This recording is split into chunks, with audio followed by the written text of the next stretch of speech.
Roland Oldam, bonsoir. Merci Bonsoir. d'avoir accepté notre invitation. Je rappelle que vous êtes le président de l'association Moruroa et Tatou. Roland, on l'a vu en vitesse, Luc Tefato vous remettre le courrier. C'est la première fois qu'un ministre du gouvernement se joint à cette commémoration. Est-ce que ce courrier symbolise le soutien du pays à cette cause et est-ce que cela va vous encourager dans vos démarches futures? Bon, il est temps, j'allais dire, il est temps que le gouvernement s'intéresse à ce problème-là, parce que c'est un problème qui concerne tout le monde.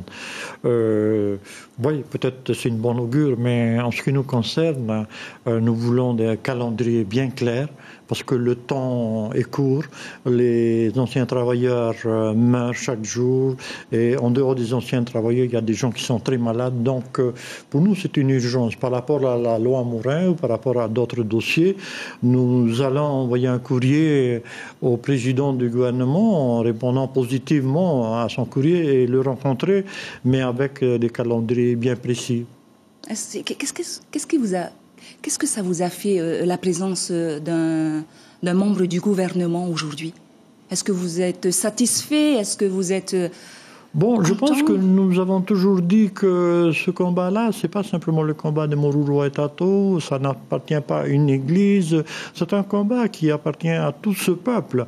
Et je regrette que dans le passé, les gouvernements qui ont précédé, certains gouvernements ont quand même soutenu la bombe propre au détriment de beaucoup de Polynésiens. Mais aujourd'hui, peut-être qu'on est en train de faire un pas en avant. Peut-être que tout le monde, aujourd'hui, personne ne peut plus dire que la bombe a été propre. Quand même, maintenant, pire que ça, on découvre, d'après les derniers documents que nous avons pu déchiffrer, qu'il y a eu des retombées, mais alors pratiquement dans chaque île de la Polynésie. Donc ça veut dire que ce n'est plus simplement une question qui concerne que les travailleurs de Moruroa, ça concerne tout un peuple. Merci pour ces premières réponses. Oui, Roland Oldam, on sait, le Tavini Huiratira a toujours dénoncé les méfaits des essais nucléaires en Polynésie.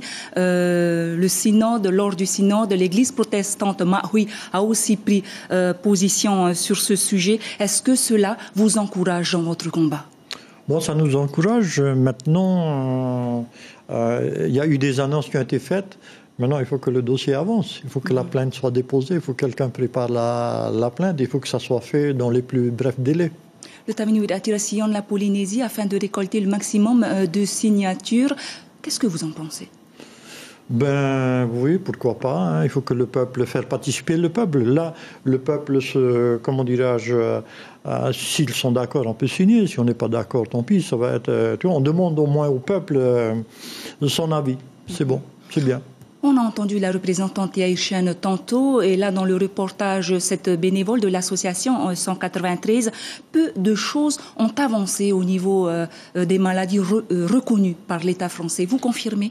Bon, je pense que c'est un peu une méconnaissance de leur part, hein, parce que le dossier, ça date quand même de longtemps, et puis un long chemin a été fait. Hein. Il y a une loi qui a été mise en place, c'était un grand combat que nous avons mené. Il y a quand même certaines personnes qui ont été indemnisées. Bon, bien sûr, c'est insuffisant.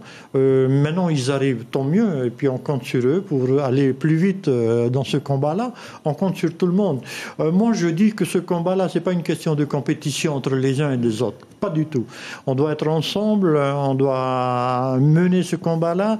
Si le politique, maintenant, aujourd'hui, se joint au combat, c'est super. Comme je dis, ça n'appartient à aucun politique, à aucune association, même pas à une église.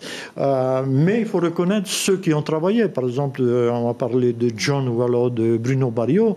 Là, ce sont quand même des gens qui se sont sacrifiés. Je parle de Bruno Barrio. Il s'est sacrifié. Il est même mort sur cette terre. Donc, l'amour qu'il a pour ce peuple, on ne peut pas douter. Hein. C'est vraiment quelqu'un qui fait quelque chose. Le COSCEN, présidé par Yolande Vernaudon, on l'a entendu dans un reportage, se réunira à la fin du mois.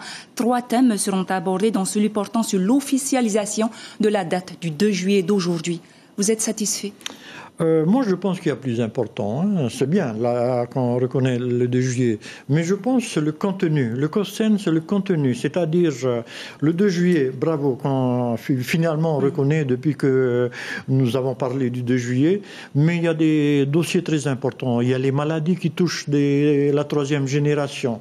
Une enquête doit être faite pour que l'on sache exactement qu'est-ce qu'il y en est. Parce que les retombées des essais atmosphériques, ça n'a pas seulement touché que les travailleurs de Mururoa. Il y a eu des retombées sur toutes les îles de la Polynésie. Maintenant, les données sont différentes. Ce genre de choses, nous intéressons plutôt à cet aspect-là des choses. Mais le 2 juillet, c'est bien. Roland Oldam, d'avoir accepté notre invitation. Je rappelle donc que vous êtes le président de l'association